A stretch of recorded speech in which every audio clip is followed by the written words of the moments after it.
찬송가 375장 부르시면서 새벽 기도에 시작하겠습니다.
오늘 본문 말씀은 사무엘하 19장 31절에서 43절 말씀을 공독하도록 하겠습니다. 길르앗 사람 바르실레가 왕이 요단을 건너가게 하려고 로글림에서 내려와 함께 요단에 이르니 바르실레는 매우 늙어 나이가 80세라. 그는 큰 부자이므로 왕이 마하나임에 머물 때에 그가 왕을 공개하였더라. 왕이 바르실레에게 이르되 너는 나와 함께 건너가자. 예루살렘에서 내가 너를 공개하리라. 바르실레가 왕께 아뢰되 내 생명의 날이 얼마나 있사옵기에 어찌 왕과 함께 예루살렘으로 올라가리까? 내 나이가 이제 80세라. 어떻게 좋고 흉한 것을 분간할 수 있사오며 음식의 맛을 알 수 있사오리까? 이 종이 어떻게 다시 노래하는 남자나 여인의 소리를 알아들을 수 있사오리까? 어찌하여 종이 내 주 왕께 아직도 누를 끼치리까? 당신의 종은 왕을 모시고 요단을 건너려는 것뿐이거늘 왕께서 어찌하여 이 같은 상으로 내게 갚으려 하시나이까? 청하건대 당신의 종을 돌려보내옵소서. 내가 내 고향 부모의 묘 곁에서 죽으려 하나이다.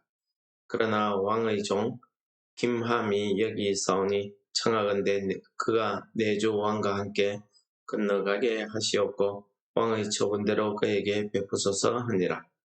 왕이 대답하되 김함이 나와 함께 건너가리니 나는 내가 좋아하는 대로 그에게 베풀겠고 또 내가 내게 구하는 것은 다 너를 위하여 시행하리라 하니라. 백성이 다 요단을 건너매 왕도 건너가서 왕이 바르실레에게 입을 맞추고 그에게 복을 비니 그가 자기 곳으로 돌아가니라. 왕이 길갈로 건너오고 김함도 함께 건너오니 온 유다 백성과 이스라엘 백성의 절반이나 왕과 함께 건너니라. 온 이스라엘 사람이 왕께 나와 왕께 아뢰되 우리 형제 유다 사람들이 어찌 왕을 도둑하여 왕과 왕의 집안과 왕을 따르는 모든 사람을 인도하여 요단을 건너가게 하였나이까 하며 모든 유다 사람이 이스라엘 사람에게 대답하되 왕은 우리의 종친인 까닭이라. 너희가 어찌하여 이 일에 대하여 분내느냐? 우리가 왕의 것을 조금이라도 얻어 먹었느냐? 왕께서 우리에게 선물로 주신 것이 있느냐? 이스라엘 사람이 유다 사람에게 대답하여 이르되 우리는 왕에 대하여 열목을 가졌으니 다윗에게 대하여 너희보다 더욱 관계가 있거늘 너희가 어찌 우리를 멸시하여 우리 왕을 모셔오는 일에 먼저 우리와 의논하지 아니하였느냐 하나 유다 사람의 말이 이스라엘 사람의 말보다 더 강경하였더라. 오늘 본문 말씀도 다윗 왕의 귀환에 대한 이야기가 되겠습니다. 다윗 왕이 요단을 건너서 예루살렘에 들어간다는 것은 이제 반란을 진압하고 다시 어수선해진 이스라엘을 통합하고 이스라엘의 왕이 되겠다 하는 그런 의미를 나타내고 있습니다. 오늘 말씀에 나타난 바르실레는 마하나임에서 전쟁이 있을 때에 마하나임에서 왕과 왕의 신하들을 도와주었던 바르실레라는 사람이 이제 왕이 요단을 건너서 예루살렘으로 복귀하는 이 일에 자기가 마중을 나왔습니다.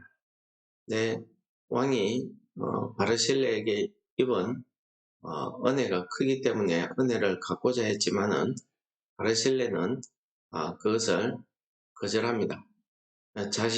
자신은 나이도 많고 이제 예루살렘에 가서 왕의 모사로 왕의 신하로 왕을 돕는다는 것은 나이가 너무 많기 때문에 내가 할 수 있는 게 없다. 그렇게 거절을 하면서 김함이란 사람을 대신 추천합니다. 그래서 왕이 김함을 데리고 요단을 건너가게 되죠. 오늘 본문에서는 이 왕의 복귀, 왕의 귀환 문제에 대해서 유다 사람과 유다 지파 근처에 있던 이스라엘 사람들이 소문을 듣고 와서 왕과 함께 요단을 건넜다. 즉 왕이 이제 복귀를 했다. 그런 내용이 되겠습니다. 이 일에 반란의 주동자였던 유다 지파가 먼저 왕을 모셔오게 되었습니다. 원래는 이스라엘 지파들이 10지파가 다 모여서 왕의 귀환을 의논하고 있었습니다. 유다 지파는 반란을 주도했던 지파죠. 그러면은 책임적으로 도의상으로라도 유다 지파가 아무리 다윗 왕이 그런 제안을 했다 해도 이스라엘이 먼저 의논하고 있었던 그 의논의 결과를 기다려야 함에도 불구하고 이때다 싶어서 자기들이 주동이 되어서 왕을 모셔왔습니다. 이 일에 대해서 남은 이스라엘 10지파가 왕을 도둑질했다 라고 이렇게 표현할 정도로 그들의 마음이 상했다는 것입니다. 그리고 왕에게 와서 이 일에 대해서 항의를 하니까 유다 지파는 우리는 왕에게 왕의 권력이고 왕이 우리 지파의 출신이기 때문에 그렇게 했지 우리가 그렇다고 왕에게 특혜를 받은 건 없다 라고 이야기합니다. 결국 서로 누가 왕에 대해서 관계가 더 있느냐 이것 가지고 서로 따지게 되는 일이 벌어진 겁니다. 유다 지파는 혈연 관계를 내세워서 다윗 왕이 귀환하는 문제에 당연히 혈연 관계에 있는 우리가 하는 것이 맞다 하고 자기 권리를 주장합니다. 그러자 이스라엘 남은 지파들은 우리는 10몫이나 가졌다. 10지파다. 수적으로 우리가 더 많기 때문에 당연히 우리가 왕을 모셔오는 것이 당연하다라고 숫자적인 부분을 내세워서 이야기합니다. 그런데 오늘 마지막에 보시면은 유다 지파의 말이 더 강경했다. 여기에서 강경하다는 뜻은 더 거칠게 쏘아붙였다. 이런 뜻이 되겠습니다. 그러니까 유다 지파 사람들의 그 언행이나 태도가 얼마나 불손한지, 남에게 상처를 주고 있는지 그 한마디에 우리가 알 수 있습니다. 결국 이 문제 때문에 유다 지파와 이스라엘 지파가 나뉘게 되고, 이스라엘 지파에서 반란을 하게 되는 이런 빌미를 제공하게 됐습니다. 우리는 오늘 이 사무엘 상하에서 나타나는 다윗을 통해서 하나님께서 택하신 사람, 하나님의 사랑하는 사람을 우리가 이야기할 때에 다윗의 모습을 우리가 떠올리고, 또 다윗 하면은 우리 예수 그리스도의 조상으로서 우리가 또 다윗 왕을 바라보는 그런 믿음의 선진으로 바라보는 그런 눈도 있습니다. 그러나 오늘 우리 본문에 나타난 다윗 왕을 바라보면서 우리는 다윗 왕의 모습에서 나의 믿음의 모습, 나의 믿음은 무엇인가, 나의 신앙생활, 이런 것을 되짚어보게 되고 바라보게 되는 것입니다. 오늘 다윗 왕은 자기가 왕으로 복귀하는 이 문제에 있어서 19장에 나타난 다윗 왕은 철저히 인간적인 판단, 정치적인 계산, 철저히 자기 위주, 자기 편가르기를 하고 있다는 거죠. 물론 다윗 왕이 그렇게 하려고 한 의도는 아니지만은 자기의 정치적인 배경이 되는 유다 지파가 잘못을 했음에도 불구하고 유다 지파를 중용하고 있고 편애하고 있는 것입니다. 어디 그뿐이었습니까? 반란의 주동자였던 아마사를 요압이 싫다고 해서 그를 대신 군사령관으로 임명하지를 않나. 여러 가지 형태를 보면은 인간적인 부분이 너무나 드러나는 모습을 보게 됩니다.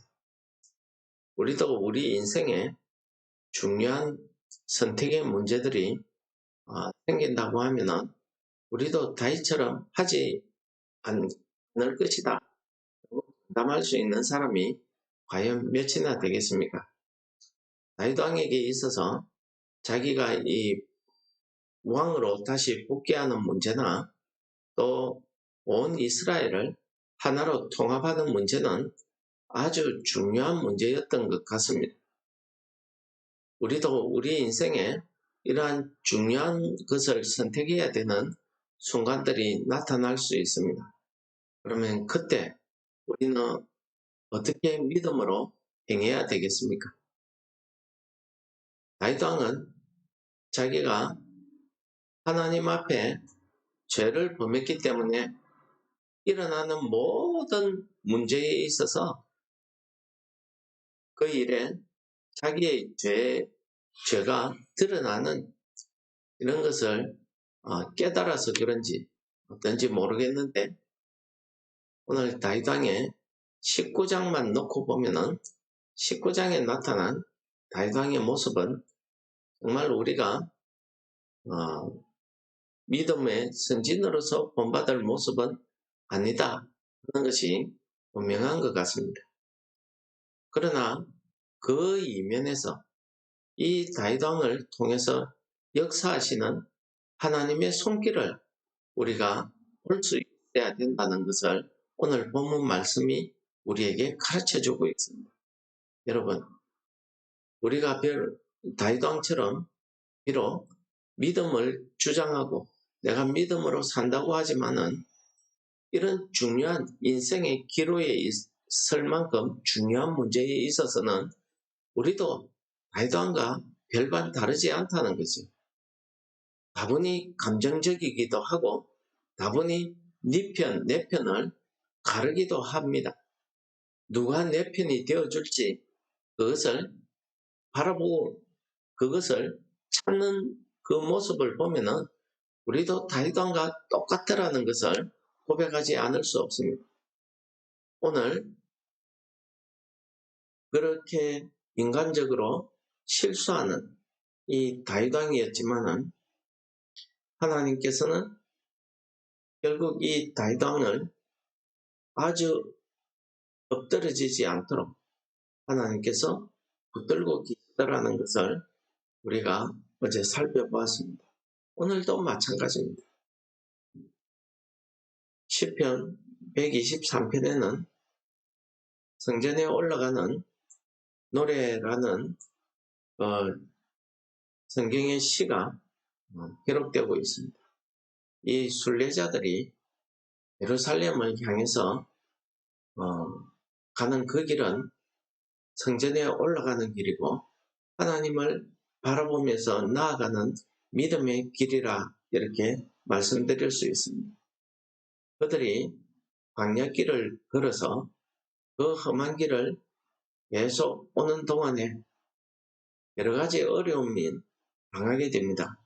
그러나 그들은 단지 하나 무엇이겠습니까?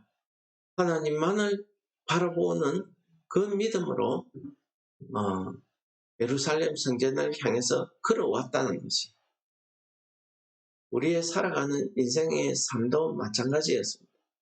다윗 왕도 자기 인생에 여러 가지 굴곡과 어려움들을 통해서 하나님 앞으로 걸어가는 여정입니다. 우리의 모습과 별반 다르지 않고 똑같으라는 것을 오늘 본문이 보여주고 있지 않습니다. 그러나 시편 123편에서 그 순례자들이 하나님 앞으로 나오면서 이런 믿음의 고백을 하고 있습니다. 종의 눈이 그 상전의 손을, 여종의 눈이 그 주모의 손을 바람과 같이 우리 눈이 여호와 우리 하나님을 바라며 우리를 긍휼히 여기시기를 기다리나이다 하는 그 믿음 말입니다. 우리가 다윗 왕도 마찬가지지만 우리도 어찌 보면은 이 순례자들처럼 하나님 앞에 나오기까지 여러 우여곡절의 경로를 통해서 하나님 앞에 나옵니다. 그럴 때에 우리에게 가장 필요한 것, 가장 중요한 것이 무엇이겠습니까? 하나님이 나를 인도하심을 바라보는 이 믿음의 시선 아니겠습니까? 오늘 순례자들이 이야기하듯이 종이 상전을 바라보는 그 시각, 그 눈, 이 시대의 종은요, 자기가 아무리 노력하고 자기가 아무리 수고를 했다 해도 다만 그가 수고가 마치고 나면은 그 상전의 처분만을 바라보며 겸손히 그 앞에 꿇어앉아서 상전을 바라보는 그 시선 말입니다. 처분을 내려주기만을 바라보는 그 시선 안에는 주인의 은혜를 바라는 그 믿음의 시선이 있었다는 거죠. 그런 시선과 마찬가지로 우리도 하나님을 바라볼 때에 하나님의 긍휼하심을 바라보는 그런 믿음의 시선으로 하나님을 바라봐야 된다는 그것을 이 시편이 이야기하고 있는 것 아니겠습니까? 마찬가지로 오늘 아침에 우리가 불렀던 이 찬송은 정말 우리의 믿음이 어떠해야 됨을 잘 가르쳐주는 찬송이라고 합니다. 우리가 그러한 광야와 같은 어려운 길을 통해서 하나님 앞으로 나아갈 때 내가 어떻게 살아야 되며 어떤 길을 가야 주 앞으로 바로 갈 수 있는지 우리는 잘 모릅니다.